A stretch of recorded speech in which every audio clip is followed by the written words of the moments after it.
Assalamualaikum warahmatullahi wabarakatuh. Waalaikumsalam warahmatullahi wabarakatuh. Bismillahirrahmanirrahim. Alhamdulillahi rabbil alamin. Wassalatu wassalamu ala ashrafil anbiya'i wal mursalin. Sayyidina Muhammadin wa ala alihi wa sahbihi ajma'in. Amma ba'du. Bapak Rektor yang saya muliakan, Bapak Profesor Dr. Haji Zainuddin, MA, para pembantu rektor, para dekan, pembantu dekan, seluruh pejabat yang ada di Universitas Islam Negeri Malang yang saya cintai. Anak-anak sekalian, para mahasiswa yang berbahagia. Alhamdulillah, berkat rahmat Allah Subhanahu wa Ta'ala, hari ini kita dapat berjumpa walaupun secara virtual, acara yang sangat-sangat kita banggakan dan kita dambakan. Dan ini mungkin satu-satunya acara yang ada di seluruh UIN yang ada di Indonesia. Dan sudah mentradisi sejak lama. Saya ingat ya, tahun-tahun 2000-an, sebelum 2000-an, itu tradisi ini sudah ada dan sering kita adakan khotaman di aula UIN ya, bersama-sama untuk mencari apa? Mencari keberkahan ya, dari Al-Qur'anul Karim. Karena dengan Al-Qur'an kita mendapatkan bimbingan, petunjuk dalam hidup dan kehidupan kita. Mudah-mudahan acara ini dapat berlanjut, berlangsung, dan bisa ditiru juga oleh beberapa UIN yang ada di tanah air kita tercinta. Salawat dan salam tidak lupa kita sanjungkan, kita persembahkan kepada baginda Rasulullah Sallallahu Alaihi Wasallam, seluruh keluarga, sahabat, dan pengikutnya sekalian. Bapak-bapak dan ibu-ibu sekalian yang berbahagia, berbicara tafsir berarti kita berbicara salah satu daripada disiplin ilmu Al-Quran, yaitu tafsir Al-Quran. Yang dalam kajian-kajian ketika kita di pondok, di MTS, di Alia, itu sering disebut dengan ilmunya ilmu usul tafsir. Ilmu usul tafsir artinya ilmu yang terkait dengan penafsiran Al-Quranul Karim. Tadi salah satu daripada ilmu yang penting juga untuk kita ketahui, ya, ilmu tajwid tadi itu, makharijul huruf, sifatul huruf, ahkamul maddi wal qasr, ahkamul waqfi wal ibtida. Ya, tadi luar biasa, ya, materinya ringan, tapi materi yang diperlukan untuk kehidupan kita sehari-hari. Karena membaca Al-Fatihah itu bisa kita lepaskan daripada bacaan sholat. Dan bahkan merupakan salah satu rukun. Apabila rukunnya bagus, sholatnya bagus. Apabila rukunnya tidak bagus, sholatnya juga menjadi tidak bagus. Dan bahkan mungkin menjadi batal sholatnya. Maka dari situlah Al-Quran harus kita pelajari. Tidak bisa kita belajar dari kaset, dengerin kaset, ngikuti, haram hukumnya. Kita harus talaqi wal musyafahah. Harus langsung mendengar dari guru dan menyaksikan bagaimana guru mengucapkan huruf itu, bagaimana gerakan mulutnya. Itu yang diwajibkan kepada kita. Kenapa? Karena Al-Quran itu diturunkan oleh Allah Subhanahu wa Ta'ala dalam bahasa Arab. Bahasa Arab beda dengan bahasa kita. Cara mengucapkannya harus dengan lidahnya, lidah bahasa Arab, bukan dengan lidah Indonesia. diperlukanlah ilmu. Saya ingat dulu, karena saya alhamdulillah dibentuk dari keluarga Al-Quran.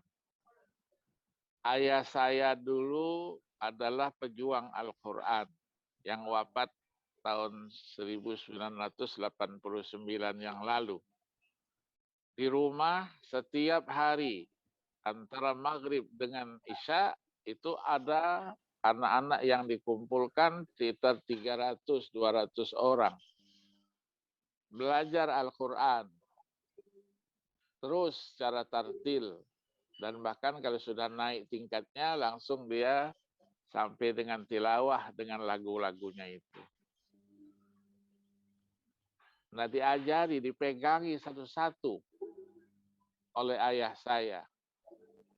Dan kebetulan tahadus bin ni'mah, saya sejak kecil itu umur 4 tahun belum kenal huruf, belum apa, ya artinya dalam arti yang benar, ya saya bisa mengkhatamkan Al-Quran 30 juz dalam bentuk membaca langsung dari ayah saya. Maka ketika umur 5 tahun saya sudah menjadi qori. Sudah bisa tampil membaca dengan lagu. Dan bahkan berbagai event kadang-kadang saya yang diminta untuk membaca Al-Quran itu. Nah, sebagai seorang pendidik, ayah saya selalu memuji bacaannya sudah bagus. Apalagi kalau gurunya itu ya ada beberapa orang. Saya tanya maksudnya apa ayah? Enggak, ada guru saya juga, kata ayah saya, itu memang dalam tajwidnya Masya Allah, ya seorang pakar lah. Maksudnya bagaimana? Ya nanti sesekali, kata ayah saya, kamu belajar juga dengan dia. Supaya dapat keberkahan ilmu itu. Pada satu hari, saya disuruh mendatangi gurunya itu yang bernama Haji Muhammad Yusuf. Kalau membaca Al-Quran itu hurufnya itu satu-satu. Mantap betul. Bahkan kalau saya bilang afsahu minal Arab. Dia lebih fasih daripada orang Arab itu. Kenapa? Karena membaca Al-Quran itu sudah dengan tadi, tartil itu. Ta'ul huruf haqqahu wa mustahiqahu. Ya, kemudian tahsinul hurufnya memang luar biasa. Saya datang, saya matur lah begitu. Oh iya, ini Agil ya, katanya iya. Saya disuruh ayah saya supaya talaki musyafah dengan tuan guru. Oh ya bagus, senang saya ketemu, katanya. Nah, secara ringkas saja, itu akhirnya saya disuruh coba baca surah Al-Fatihah. Saya baca surah Al-Fatihah. Dia bilang, Masya Allah, bagus, katanya. Coba yang kedua kali, oh ada kurangnya sedikit di situ, coba perbaiki, gitu. Oke, yang ketiga kali mulai dipegangin sama dia. Mulai dari tarqiq, tafkhim, ya istitola, apa semua huruf-huruf itu. Sampai dengan akhir, ya ringkasnya, saya sampailah kepada ayat terakhir dari surah Al-Fatihah. Siratal ladzina an'amta alaihim. Dia bilang shadnya kurang tebal sedikit. Walaupun dalam qiraat ada sin, shad bisa dibaca sin. Benar dia bilang. An'amta alaihim. Nah, begitu sampai waladdallin, Masya Allah. Dia bilang coba waladdallin. Ya, itu mat. Ya, wajib yang disebut dengan musaqqalul kalimi. Dhalin. Walau dia bilang tidak boleh ada keluar anginnya. Saya terus bilang sama dia, itu angin itu keluar karena dari hidung, bukan dari saya. Apa dia bilang? Jangan bohongi saya. Jangan bohongi saya. Jangan bohongi. Masa kita berbohong di depan apa? Di depan pakarnya. Akhirnya dia masuk ke dalam diambilnya lilin. Dihidupkannya lilin, coba sekarang saya baca lagi. Saya contohkan coba. ghairil maghdubi 'alaihim waladdallin. Tidak bergerak sama sekali lilinnya. Saya disuruh sama dia, coba kamu baca. Ternyata lilinnya bergerak. Saya bilang ini dari hidung saya keluarnya. Enggak, jangan bohongi. Itu belum pas bacaannya. Coba ulang-ulangi. Sampai keringetan baju saya. Baru selesai, sudah bagus katanya. Nanti kita ulang kembali. Seperti tadilah pelajaran tadi. Insya Allah 2 minggu kita lanjutkan lagi. Penasaran saya. Pulang saya laporin sama ayah saya. Gurunya yang namanya Kiai Haji Muhammad Yusuf luar biasa. Luar biasa apanya kata ayah saya. Luar biasa dia megangin saya. Baju saya sampai basah. Oh katanya itu tanda sayangnya guru kepada anak muridnya supaya anak muridnya pinter-pinter kata ayah saya. Itu sebagai apa? Satu contoh. Ya, karena apa? Karena Al-Quran itu bahasa Arab, bukan bahasa kita. Maka menuturkan hurufnya juga harus benar. Kenapa? Karena bahasa Arab ini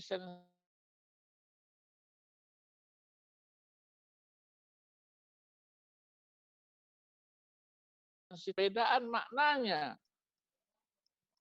Ya, sin dengan shin. Kalau sin kita baca shin, sudah salah itu. Atau sebaliknya. Ya, maka ada orang kadang-kadang ada yang apa istilahnya itu mau fasih dia ya, pembawa acara ya. Ini bukan di UIN Malang ya, mungkin di tempat lain, tempat saya itu. Dia baca Bismillahirrahmanirrahim. Alhamdulillahi Rabbil Alamin. Wassalatu wassalamu ala asrafil anbiya'i wal mursalin. Ya, orang lihatnya, fasih banget ini. Ya, sampai miring-miring, matanya miring-miring, beliau asrafil anbiya'i wal mursalin gitu. Ya, ternyata salah. Ternyata salah. Yang seharusnya shin dibacanya sin. Atau digantinya dengan sod. Mau pasti dia. Ya, assalatu wassalamu ala asrafil anbiya. Karena kalau dibaca sin berarti maksudnya paling boros. Kalau dibaca shin paling mulia. Kalau dibaca dengan sod artinya paling berpaling. Sudah berubah itu. Ya, berubah. Maka harus artinya benar-benar. Ya, tidak usah harus miring-miring mulutnya. Memang ada orang yang sampai begitu ya. Nyebut dot tadi itu ghairil maghdubi. Ya, ada yang gigi palsunya sampai lepas gitu kan. Supaya pas itu. Ya, begitu juga. Ya, kita. Jadi orang Arab yang mengerti bahasa Arab, kalau orang membaca bacaan Arab ternyata dia benar, dia berikan ekspresinya luar biasa. Ini fasih. Ya, fasih ya. Karena Rasul sendiri itu anak afsahu man nataqa bid-dhad. Ya, fasih Rasulullah. Nah, begitu juga kita kadang-kadang melihat apa? Melihat orang yang membaca Qur'annya salah atau menyebut bahasa Arabnya salah. Ya, kita sering melihat di TV itu kan. Ya, contoh-contoh yang ringan saja itu.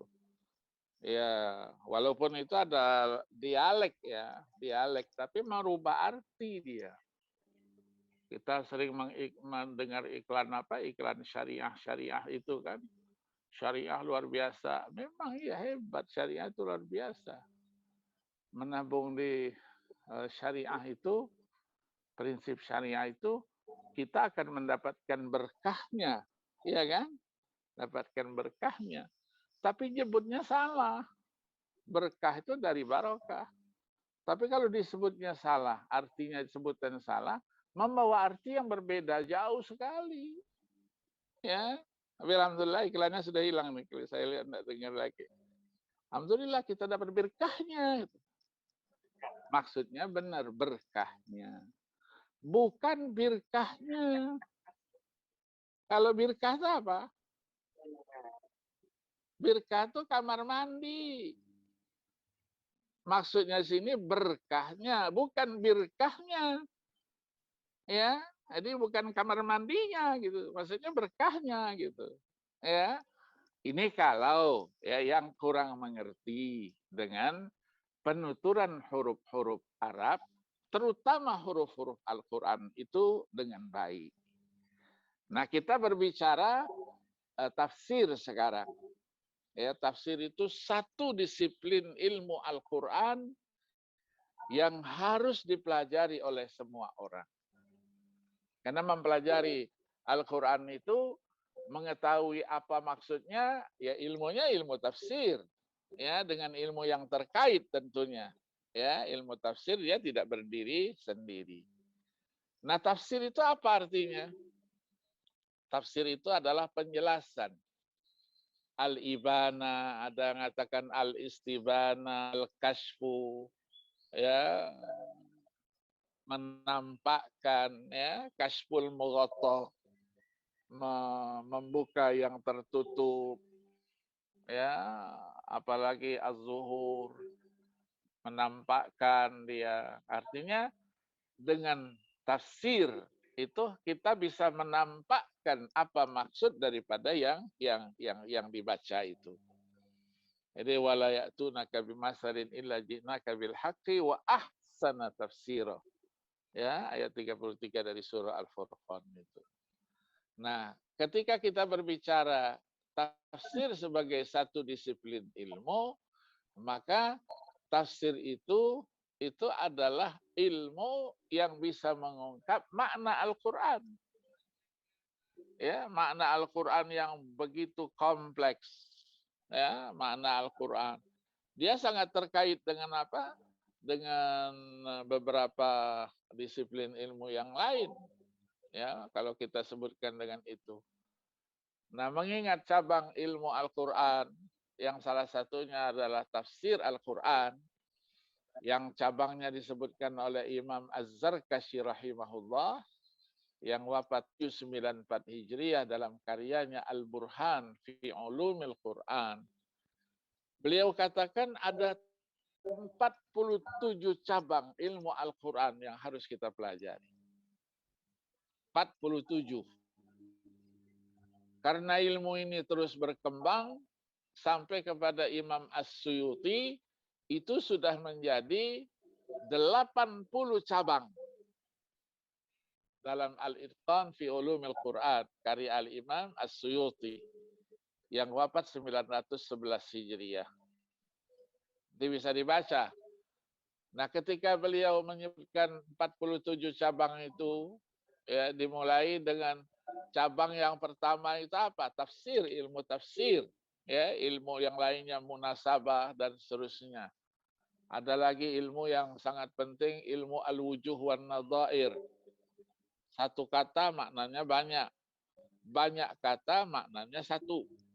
Nah, kalau satu kata maknanya banyak, kita tidak mengerti. Kita tafsirkan yang begini, ternyata maksudnya yang itu. Kita akan berada dalam kekeliruan. Ya, ini ilmunya sendiri. Ilmu al-wujuh wan nadhair yang sangat penting. Yang dilakukan pertama kali penulisannya itu oleh nama seorang tabi'in, Muqatil bin Sulaiman al-Balkhi, ya, yang meninggal pada tahun 150 Hijriah. Jadi al-wujuh wan nadhair. Sekarang sudah beredar dan dicetak dia dengan tiga versi. Ya, ditahqiq macam-macam. Luar biasa. Ilmu itu luar biasa. Ya, jadi kita harus mempelajari itu. Nah, maka ilmu tafsir yang sering disebut dengan istilah usulut tafsir, ya. Nah, usulut tafsir artinya kaidah-kaidah yang berkaitan dengan penafsiran. Itu sama dengan ilmu nahwu.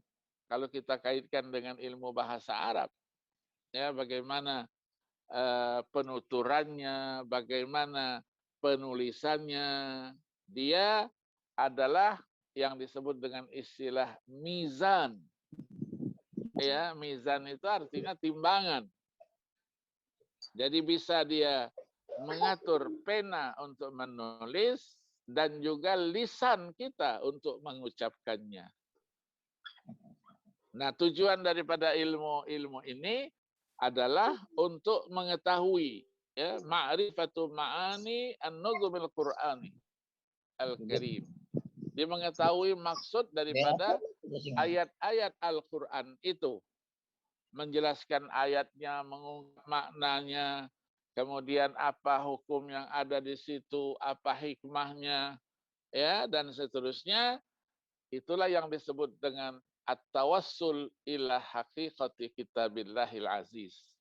Sampai kepada kitab Al-Quran yang sangat mulia itu. Kalau kita sudah dapat mengetahui makna isi kandungannya, jaminannya apa? Kita pasti akan berbahagia di dunia dan berbahagia di akhirat. Maka dengan mempelajari ilmu tafsir yang baik, dengan baik, itulah yang disebutkan oleh ulama dengan husulul maqdirah.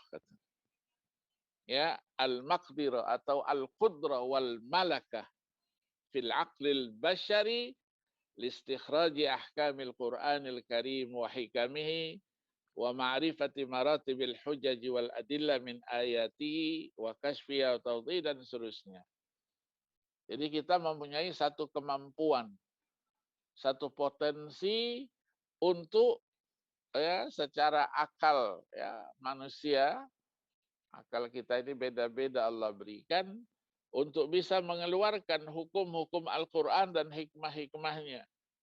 Mengetahui bagaimana tingkatan ya, dalil-dalil yang disampaikan, mengungkapnya dan menjelaskannya dengan catatan ala wajhi sihhati wa diqqatil ilmiyah. Jadi mengungkapnya dengan cara yang benar dan sesuai dengan ilmu ya yang terkait.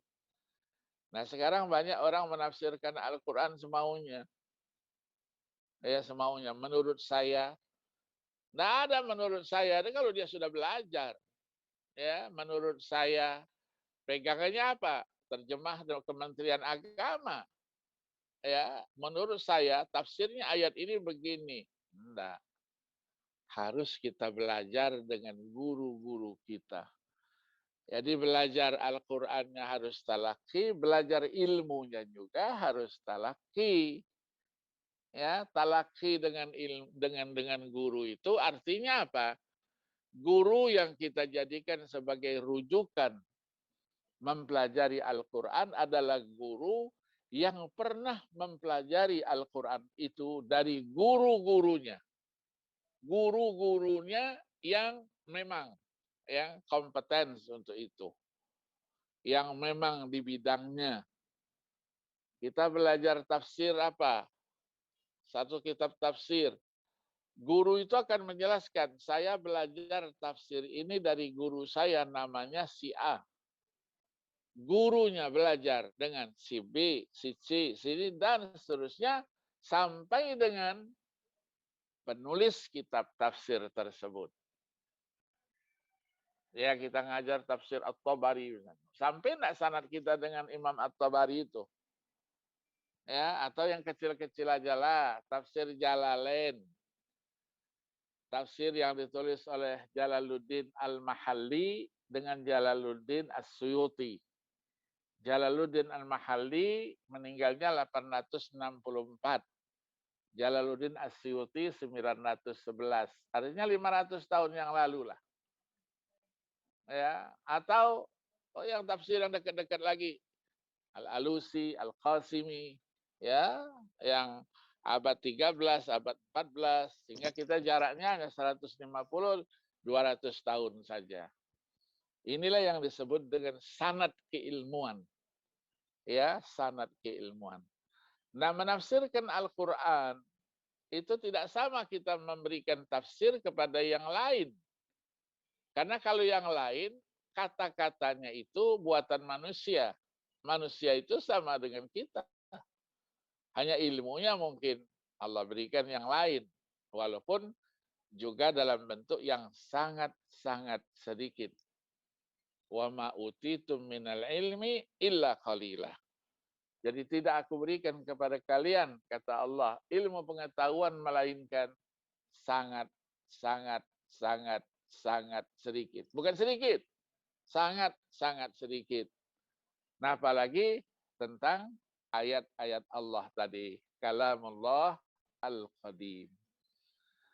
Maka seluas apapun ilmu seseorang yang dalam tanda petik disebut dengan al-mufassir, itu di ujungnya pasti wallahu a'lam. Ditutup dengan wallahu a'lam. Allah yang tahu. Ya, kita ilmunya sedikit, tapi yang tahu maksud sebenarnya hanya Allah Subhanahu wa ta'ala. Nah, apakah semua orang bisa menafsirkan Al-Quran?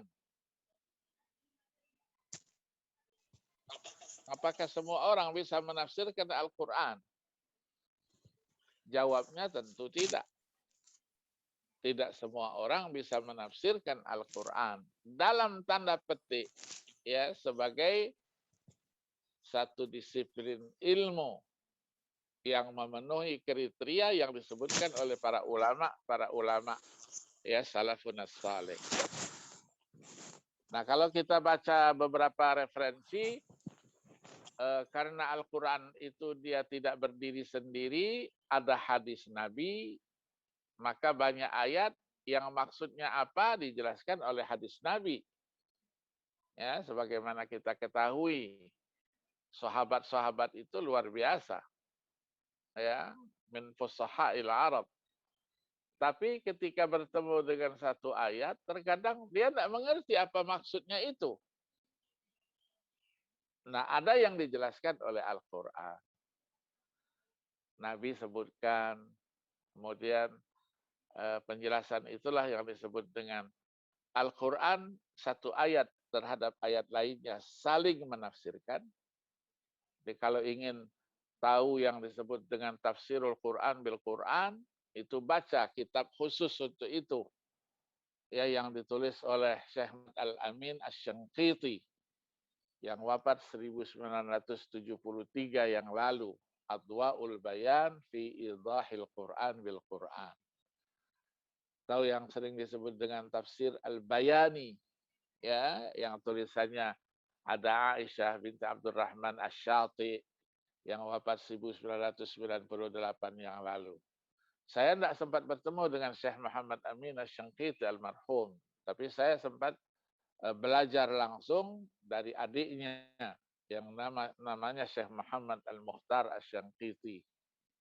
Ya, dan beliau anak-anaknya alhamdulillah ya menjadi ahlul Quran semuanya. Semuanya hafal Quran.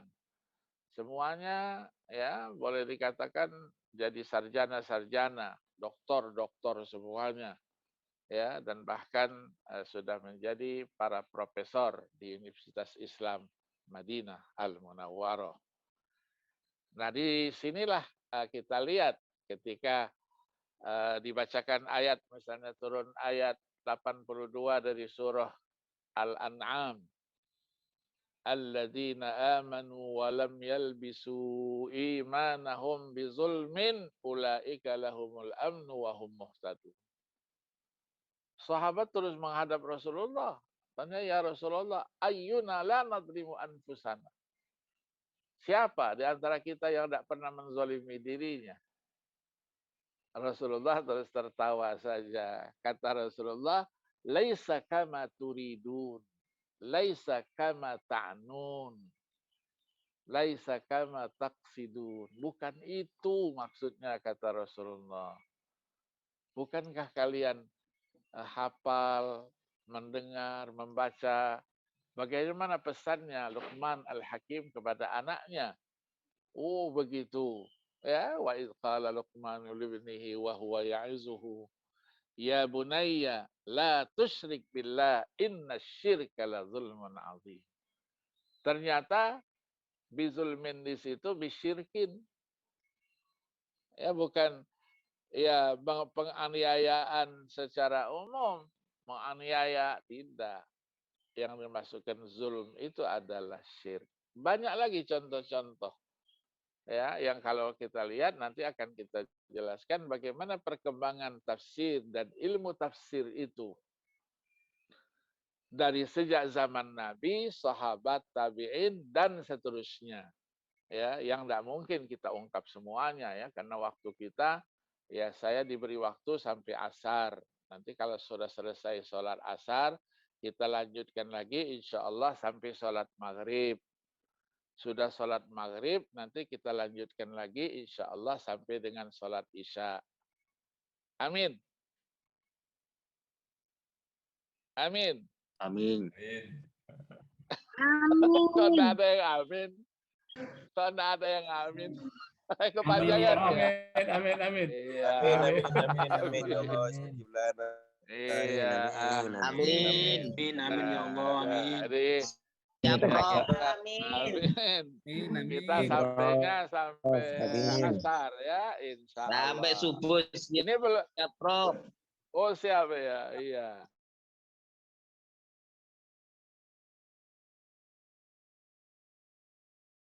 Suaranya, Prof. Ya, apa itu tafsir? Ya, artinya apa? Tafsir itu ada yang tafsirul Quran bil Quran, ada tafsirul Quran bis sunnah, ada tafsirul Quran bi aqwali sahabah, ada tafsirul Quran bi aqwali tabi'in dan seterusnya. Jadi melalui satu proses perkembangan yang luar biasa. Maka Rasulullah mencetak para sahabat-sahabatnya yang kita beri sebutan dengan al-mufassiruna. Ya, minas sahabah radhiyallahu anhum. Siapa? Ya, Abdullah bin Abbas dan lain-lainnya yang memang didoakan khusus oleh Rasulullah. Allahumma faqihu fid din wa alimhu ta'wil. Alimhu ta'wil artinya alimhu at-tafsir. Ya, nanti selanjutnya masa tabi'in muncul para mufassir tabi'in dan seterusnya. Nah, diawalilah ya benih-benih penafsiran itu oleh Al-Imam Syafi'i rahimahullah. Yang nantinya disebut sebagai bahagian daripada ilmu tafsir dalam buku Ar-Risalahnya itu. Dalam buku Ar-Risalahnya Imam Asy-Syafi'i rahimahullah itu sudah menyebutkan ya ada pembahasan nasikh mansukh ya sudah ini kan ada yang disebut dengan umum dan khusus, mujmal, mufassal, al-amru wan nahyu. Ini semuanya ilmu ya yang terkait dengan pembahasan usul fikih, tapi dia sangat terkait ikatan dengan ilmu yang disebut dengan usul tafsir itu sendiri. Ya, jadi dibuatlah oleh para ulama apa yang disebut dengan usul syurutul mufassir. Apa sih syaratnya? Kalau dalam beristihad, apa syarat mujtahid itu? Ada 15, maka syarat seorang mufassir juga ada 15. 15 ini harus kita apa? Kita pelajari, kita miliki. Nah, tadi disebutkan oleh Imam Az-Zarkashi bahwa ilmu Al-Quran itu cabang-cabangnya ada 47. Begitu disebutkan satu-satu, di dalam pendahuluannya itu, beliau terus menutup pendahuluannya dengan apa? Dia bilang apa? I'lam. Ketahuilah. Ketahuilah supaya kita itu sadar bahwa ilmu ini begitu luas. Ya, begitu luas. Satu saja dari ilmu-ilmu ini, kalau kita ingin pelajari dengan baik, sampai mengerti dengan baik, kata Imam Az-Zarkashi, ya, kalau ada orang yang ingin menghabiskan umurnya, mencari satu saja, niscaya habis umurnya yang dicarinya, belum dia temukan. Artinya apa? Belajar satu cabang ilmu, kita sampai meninggal dunia belum kita dapatkan ilmu itu. Menunjukkan betapa luasnya ilmu Al-Quranul Karim.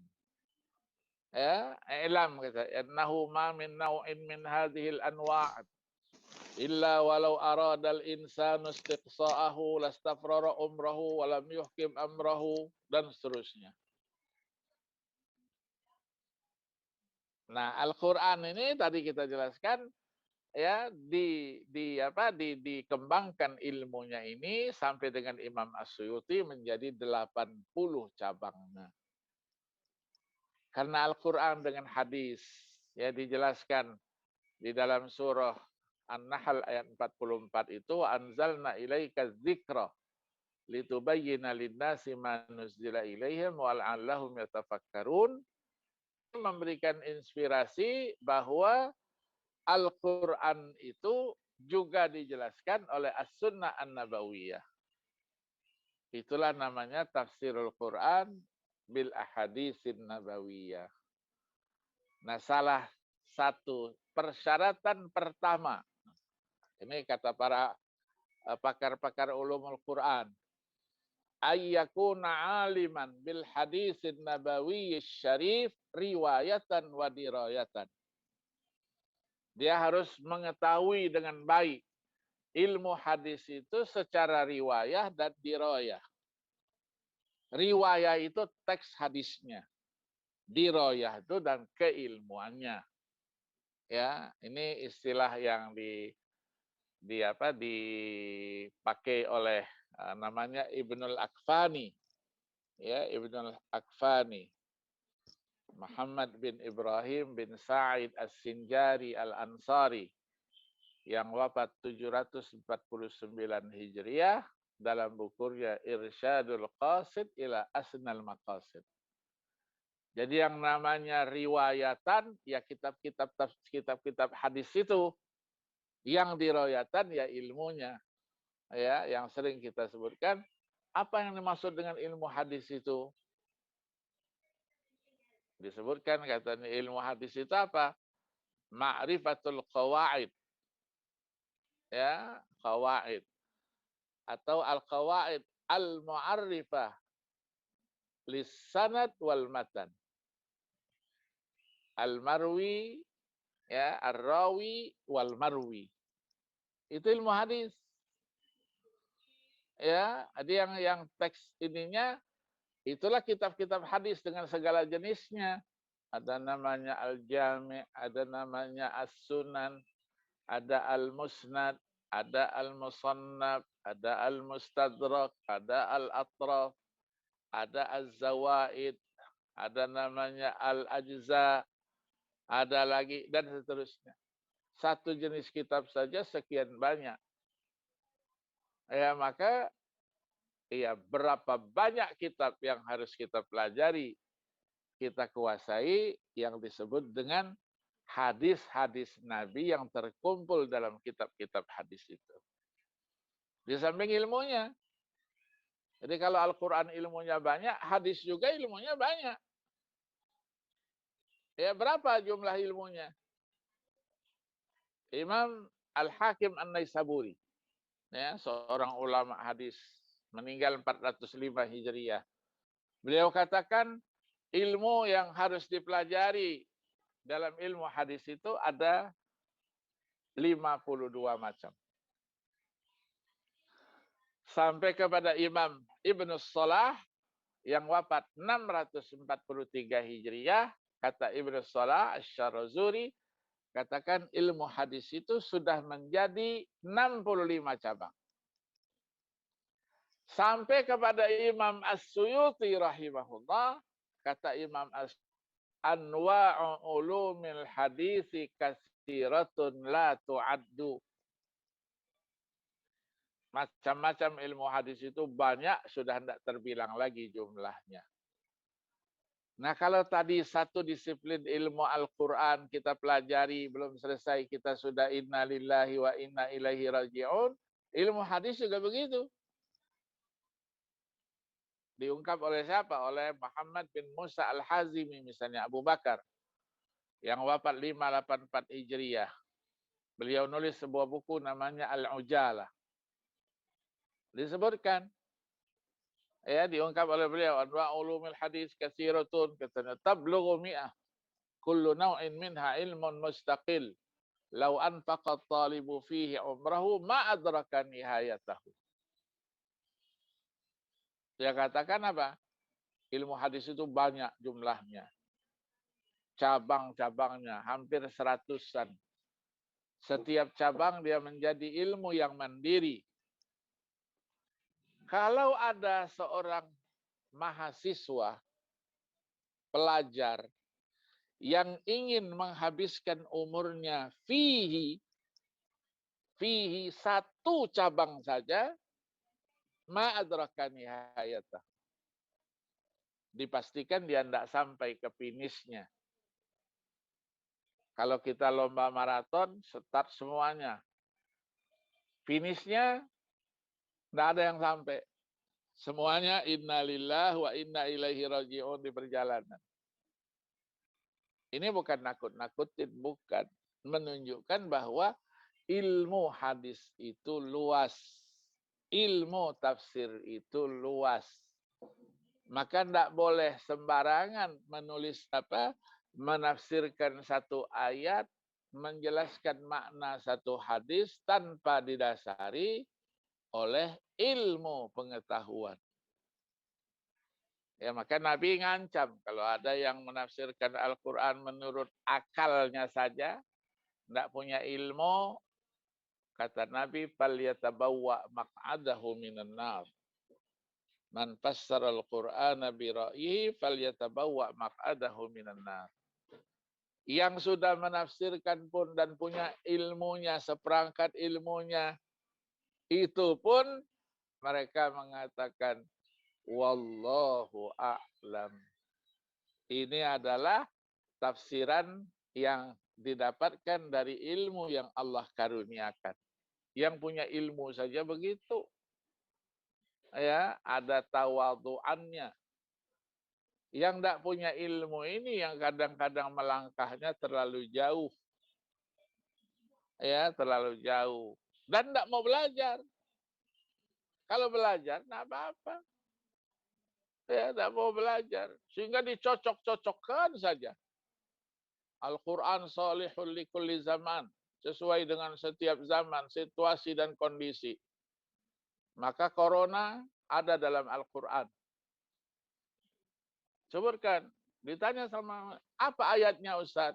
Ayatnya dalam surah Al-Ahzab. Waqarna fi buyutikunna.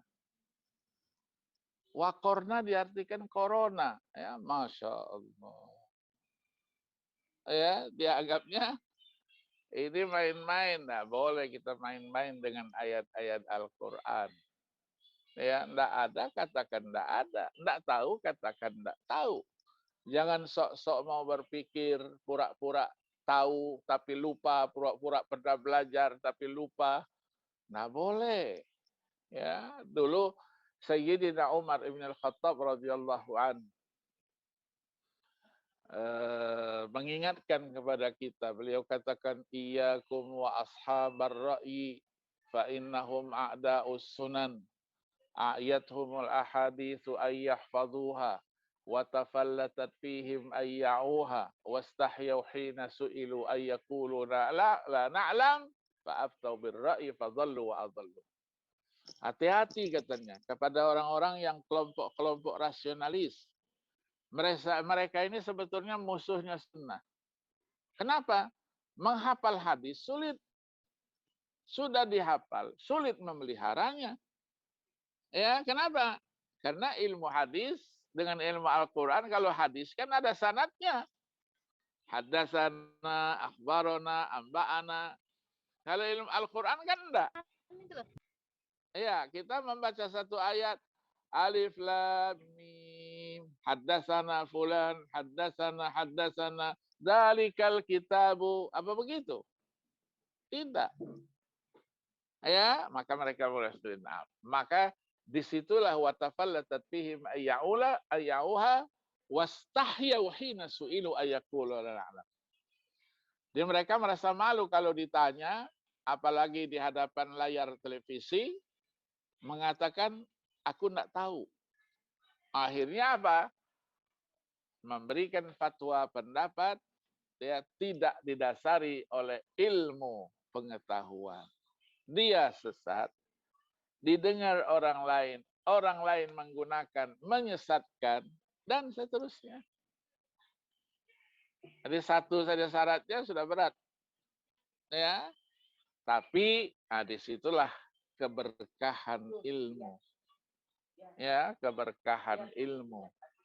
Jadi kita belajar ilmu yang bervariasi, ya, prodi macam-macam. Sehingga sekarang tafsir hadis dipisah, tafsir sendiri, hadis sendiri. Yang nanti ya karena saya dulu yang membuat jurusan itu, kita berkeinginan nanti di depan ada fakultas Al-Quran sendiri, ada fakultas hadis sendiri. Ya, kapan itu terwujud? Wallahu a'lam. Ya, kapan? Mudah-mudahan secepatnya. Di Timur Tengah sudah ada, di Madinah pas saya sekolah dulu sudah ada kuliatul Quran, ada kuliatul hadis, di Al-Azhar juga sudah ada. Ya, kita masih ya kepada jurusan prodi saja. Mudah-mudahan ya ada kemudahan untuk menuju ke sana itu. Yang kedua syaratnya ya ayyakuna aliman bil lughatil arabiyyah. Dia harus menguasai ilmu bahasa Arab. Ilmunya berapa? Nah, kita hitunglah. Ada nahwu, ada saraf, ada bayan, balaghah, badi, ma'ani, istiqaqul kalimah. Sudah 7 ini. Sebut saja dan lain-lain. Begitu banyaknya. Ya, tadi itu baru segi aspek fasohah saja. Belum berkaitan dengan makna. Kalau makna nanti ibtidak waqafnya. Ya, ibtidak waqafnya. Yang diatur oleh ulama ilmunya sendiri. Ilmu al-waqf wal ibtidak. Ya, sekian banyak referensinya. Salah itu. Ada namanya waqaf yang qabih. Ada waqaf yang tam. Waqaf yang hasan, waqaf yang kafi. Ilmunya sendiri. Kalau dia merubah makna, Masya Allah. Ya, berdosa kita. Ya, contohnya berhenti di tempat apa? Di waqaf yang menjadikan Allah itu kan. Ya. Allah misalnya disalahkan. Innallaha faqir wa nahnu aghniya. Ya Allah. Ya, salahnya fatal. Ya, salahnya fatal. Ya, jadi tidak boleh membaca dengan kesalahan seperti itu. Maka ilmunya harus kita pelajari. Kemudian dia juga harus mengetahui ayyakuna aliman bil qiraat. Tadi itu bahagian daripada ilmu tajwid. Jadi kalau sudah belajar ilmu tajwid ada namanya ilmu qiraat. Ya, ilmu qiraat. Qiraat itu ada 14. 7 yang mutawatirah. Ya, kemudian 3 ada masyhura, 4 ada yang disebut dengan syadz. Masing-masing itu punya rawi. Ya, punya rawinya sendiri-sendiri. Harus kita pelajari itu. Ya, kita pelajari. Kenapa? Itu menunjukkan apa? Cara baca. Ya, nah sejauh mana nanti lahjah. Ya, kita ini bersyukur. Bangsa Indonesia ini diberikan oleh Allah satu karunia, lidahnya mudah untuk dibentuk. Lidahnya untuk dibentuk. Nah, tadi disebutkan ada orang Jawa, ada orang apa. Orang Jawa biasanya kalau huruf dal itu medok. Ya, medok. Ya, bahasa Arab medok itu ya medok wal medoku. Ya. Dah gitu kan. Dah. Dinas enggak. Begitu baca Quran hilang. Orang NTB, orang Bali, dia medoknya dengan ta. Ta. Ya, orang Jawa juga begitu. Beli apa? Beli lontong. Bukan lontong, lontong. Orang Aceh juga begitu. Tapi apakah ketika membaca Al-Quran, lahjah semacam itu kita dengarkan? Tidak. Ayat dia baca. Dzalikum khairul lakum in kuntum ta'lamun. Dzalikum khairul lakum in kuntum ta'lamun. Nah, ayat bisa dibentuk. Maka kita syukuri nikmat Allah itu. Maka kita belajar Al-Quran. Dia harus menguasai juga ilmu usul fikih. Dia harus kuasai ilmu usuluddin. Dia harus kuasai ilmu asbabin nuzul. Dia harus kuasai ilmu aqsamul Quran, amsalul Quran, qasasul Quran, ya, dan seterusnya. Sampai dengan syarat ke-15-nya, ya, ayyakuna amilan bima alim. Dia bukan sekedar tahu saja, tapi dia amalkan apa yang dia ketahui itu. Itu baru syurutul mufassir. Belum nanti ada adabul mufassir. Etika dalam menafsir itu bagaimana? Etikanya harus sihatul i'tiqad. Niatnya benar. Ya, niatnya harus lurus. Bukan niatnya itu untuk apa? Memperkuat penafsiran itu terhadap aliran pikiran yang dianutnya, mazhab yang dipeganginya. Tidak boleh. Kita mencari kebenaran. Dan dia harus at-tajarrudu 'anil hawa. Dia jauhkan hawa nafsunya. Kenapa? Karena kalau sudah berbicara hawa nafsu, kebenaran tidak akan muncul. Ya, Al-Quran sebutkan dalam ayat 71 surah Al-Mu'minun.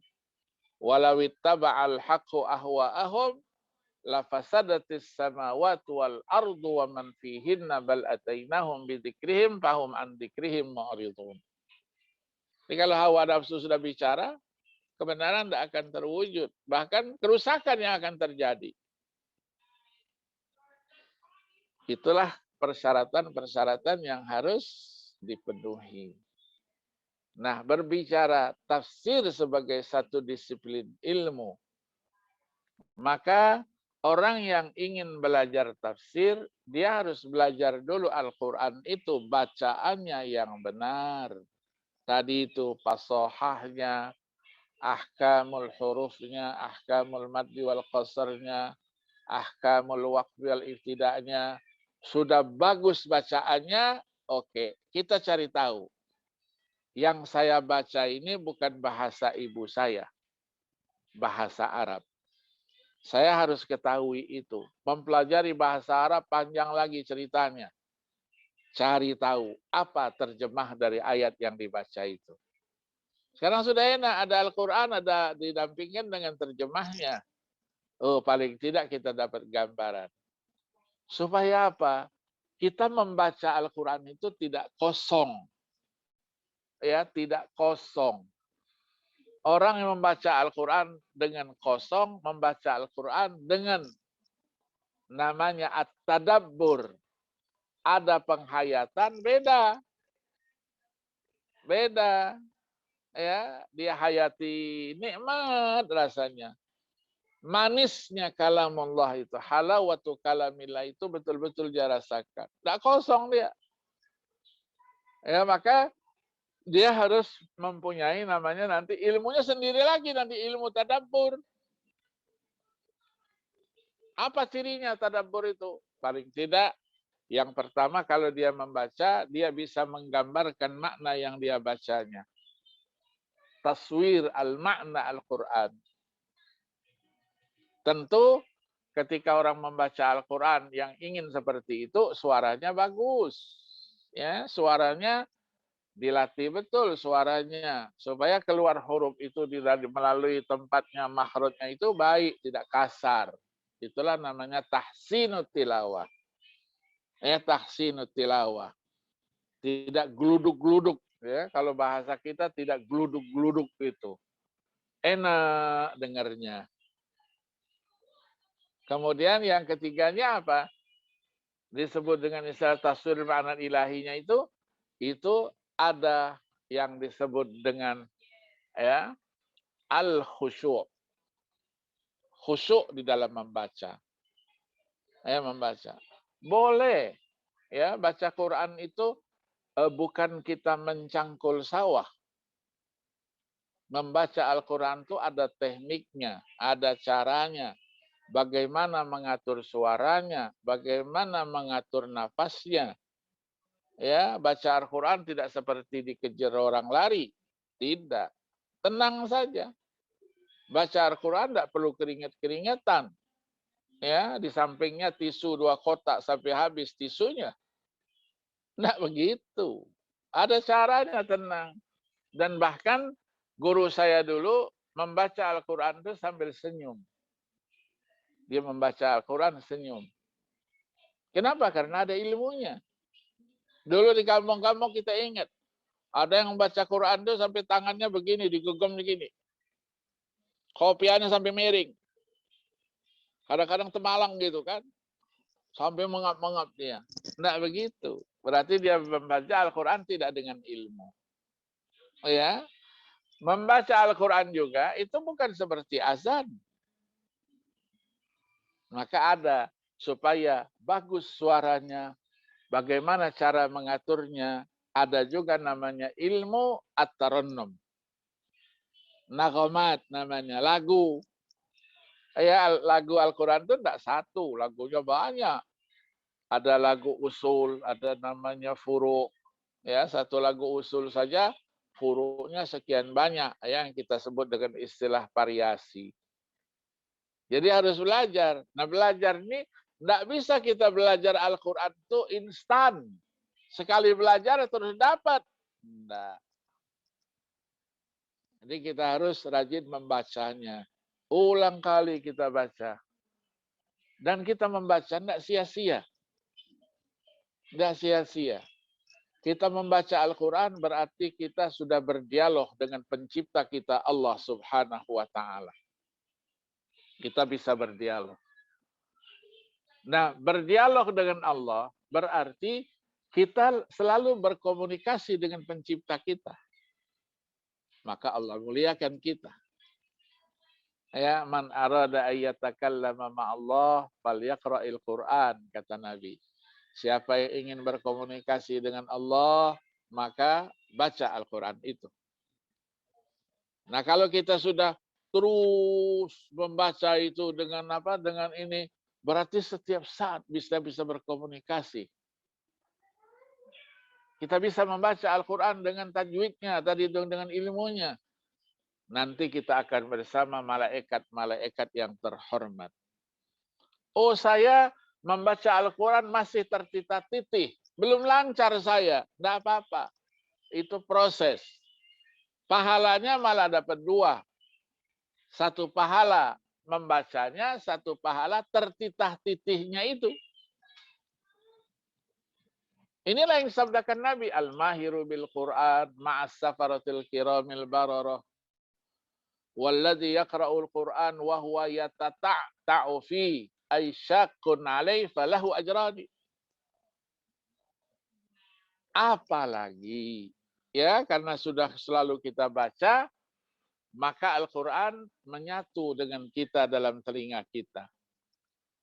Kita juga dianjurkan kalau orang membacanya mendapat kemuliaan, orang yang tahu dengan isi dan penafsirannya juga ya apa yang kita ketahui itu adalah bahagian dari karunia Allah.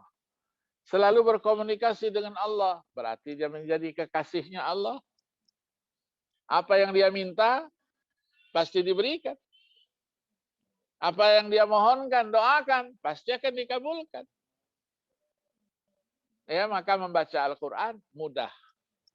Tidak ada alasan bagi seorang muslim, muslimah yang tidak bisa membaca Al-Quran. Putra-putra terbaik bangsa Indonesia ini sudah mencurahkan seluruh kemampuan dan pengalamannya, membuatkan metode-metode cepat baca, tulis, dan bahkan terjemah Al-Quran.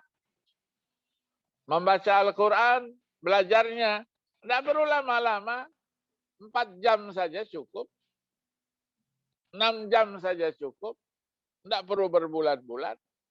Yang tidak mengerti huruf Arab, alif yang besar-besar, tiang besar-besar ditabraknya, kita gunakan salah satu metode saja, anak itu akan bisa membaca Al-Quran.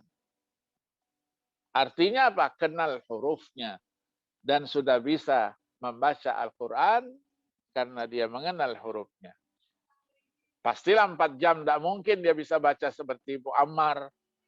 Seperti saya, tidak mungkin. Itu proses. Ya, maka tadi tidak ada orang baca Quran itu instan, itu tidak ada. Melalui satu proses. Nah, begitu juga kalau Allah kehendaki hambanya itu supaya menjadi orang yang hafal Quran, juga tidak perlu lama-lama waktunya. Dulu orang belajar menghafal Quran 4 tahun, 3 tahun, 5 tahun. Sekarang tidak perlu lama-lama. Ya, menghafal Quran dalam waktu yang singkat saja. Di Medan itu saya punya yayasan, sebagai pembina yayasan, HCI namanya, Hufaz Center Indonesia. Yang pendirinya baru saja meninggal beberapa hari yang lalu, Pak Maslim Batubara. Anak-anak siswa-siswa SMP, SMA yang sudah diambil jadi pilihan, menghafal Quran paling lama 6 bulan. Dan jarang sampai 6 bulan, 5 bulan 10 hari. Paling cepat berapa? Bisa 3 bulan. Apakah tidak bisa cepat dari itu? Bisa. Siapa bilang tidak bisa? Siapa bilang tidak bisa? Dan sudah dialami oleh para ulama-ulama kita. Habib Ali bin Tahir Al-Haddad, Mufti Johor itu hanya 40 hari. Oh, itu orang Arab lah. Ustaz Nahrawi.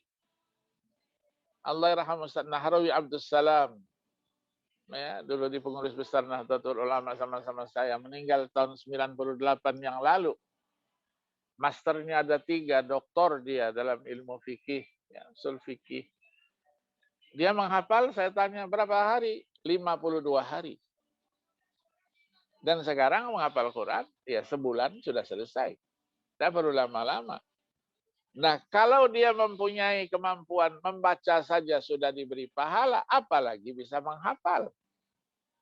Ya, apalagi yang bisa menghafal.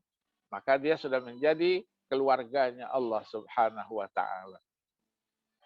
Di dalam satu hadis dijelaskan oleh Nabi bahwa Allah itu punya ahlun di dunia.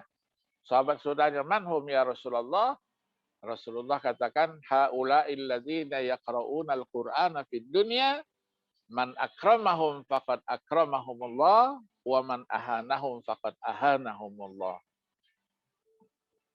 Jadi orang-orang yang membaca Al-Quran di dunia, maka mereka muliakan kalian. Ya, kalian muliakan mereka, Allah akan muliakan. Tapi kalau kalian hina mereka, Allah juga akan berikan penghinaan dan pembalasan. Maka dijelaskan oleh Nabi dalam hadis itu, pesan kepada Abu Hurairah, ya Abu Hurairah, laisa fid dunya, katanya, ahadun akrama indallah min hamalatil Quran ba'dal anbiya wal ulama. Jadi tidak ada yang mulia dari hamba Allah itu kecuali yang hafal Quran, ya, setelah para nabi-nabi dan para ulama. Jadi Allah berikan itu. Ya, kita berapa banyak, Masya Allah, ulama-ulama kita yang hafal Quran, yang pada pandemi 19 ini dipanggil oleh Allah Subhanahu wa taala. Berapa banyak ulama-ulama kita, yang diberikan oleh Allah kemampuan, ya, sebagai ahli hadis, sudah dipanggil juga oleh Allah Subhanahu wa taala. Luar biasa. Ya, luar biasa. Nah, maka tafsir itu adalah salah satu dari disiplin ilmu Al-Quran untuk mengantarkan kita kepada pemahaman terhadap ayat-ayat Al-Quran itu dengan baik. Dengan tafsir, maka kita selamat dan mengantarkan kepada pemahaman yang benar. Nanti ada lagi ilmunya. Ya, ilmunya namanya ilmu qawaidit tafsir. Ilmu kaidahnya, belajar kaidah-kaidah tafsir. Ya, belajar kaidah-kaidah ini menjadi satu mata pelajaran sendiri yang referensinya banyak. Ya, ada yang ditulis oleh Abdurrahman Khalid Abdurrahman Al-Aq, Usulut Tafsir wa Qawaiduhu. Ada As-Sabt menulis Qawaidut Tafsir, Jam'an wa Dirasatan, 2 jilid. Ya, ada lagi Abdurrahman Habannaka menulis At-Tadabburul Amsal, ya, li kitabillah azza wa jal. Ada Qawaidul Hisan fi tafsiril Quran dan seterusnya. Ya, ilmu qawaidut tafsir ini ya itu menjadi disiplin ilmu sendiri dengan sejarah dan perkembangannya. Nah, ditulislah oleh para ulama. Dari ada tafsir nanti namanya tafsir birriwayah, ada tafsir birra'yi, ya, metode tafsir ditawarkan sekian banyak. Ditulislah kitab-kitab tafsir yang sampai sekarang sampai kepada kita di sini.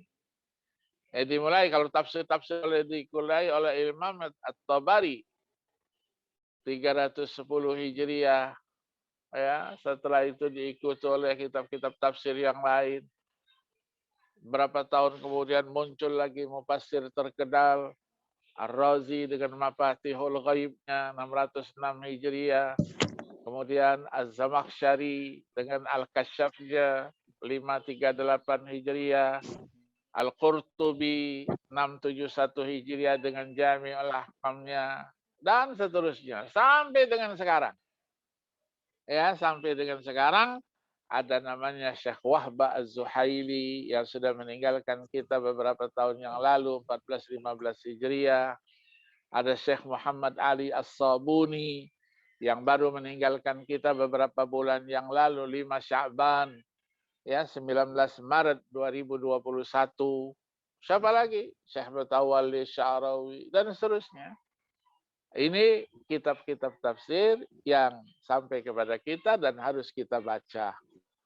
Ya, jangan ngesok-ngesok ya orang-orang yang sekarang ini tidak perlu kita baca.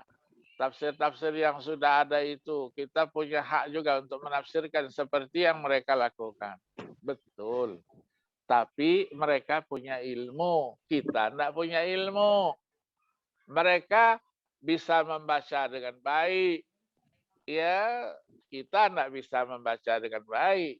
Bukan berarti orang yang bahasanya bahasa Arab, bahasa ibunya bahasa Arab bisa membaca Al-Quran dengan baik. Belum tentu. Ya, itu yang dulu yang diributkan orang, ada Syahrur, Muhammad Syahrur yang meninggal 2019 yang lalu, ya, yang menulis buku macam-macam tentang Al-Quran. Baca Quran aja tidak lurus. Ya, baca Qurannya tidak lurus. Nah, dalam posisi seperti inilah ya jangan kita tiru ya orang-orang yang menafsirkan Al-Quran semaunya, tapi kita ingin ya menjadi orang yang mengerti Al-Quran dan menguasai ilmu-ilmu yang terkait dengan Al-Quran itu. Ini ringkasan mungkin dari saya, ya mohon maaf ya hampir 2 jam, ya hampir 2 jam. Nanti kita istirahatkan dulu sampai sholat sholat asar. Setelah sholat asar nanti kita lanjutkan kembali sampai maghrib dan seterusnya. Amin. Ya Rabbal Alamin. Terima kasih. Terima kasih ya atas paparan yang diberikan kepada saya. Dan kalau memang ada pertanyaan-pertanyaan, silahkan. Silahkan ya, saya berusaha untuk menjawab pertanyaan-pertanyaan itu. Ya, ada juga yang melalui layar tadi itu, tapi tidak sempat saya lihat dan saya perhatikan. Terima kasih. Wassalamualaikum warahmatullahi wabarakatuh. Saya kembalikan kepada pembawa acara.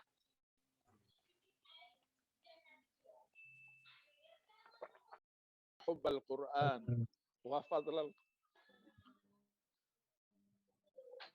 wa karabatal Quran ونور القرآن وبركة القرآن وشفاء القرآن ورحمة القرآن وهداية القرآن. اللهم اجعل القرآن في الدنيا قرينا وفي القبر مؤنسا في الصراط نورا في القيامة شفيعا وإلى الخيرات كلها دليلا وإماما. ربنا آتنا في الدنيا حسنة وفي الآخرة حسنة وقنا عذاب النار. وصلى الله وسلم على سيدنا محمد النبي الأمي وعلى آله وصحبه وسلم والحمد لله رب العالمين. Allah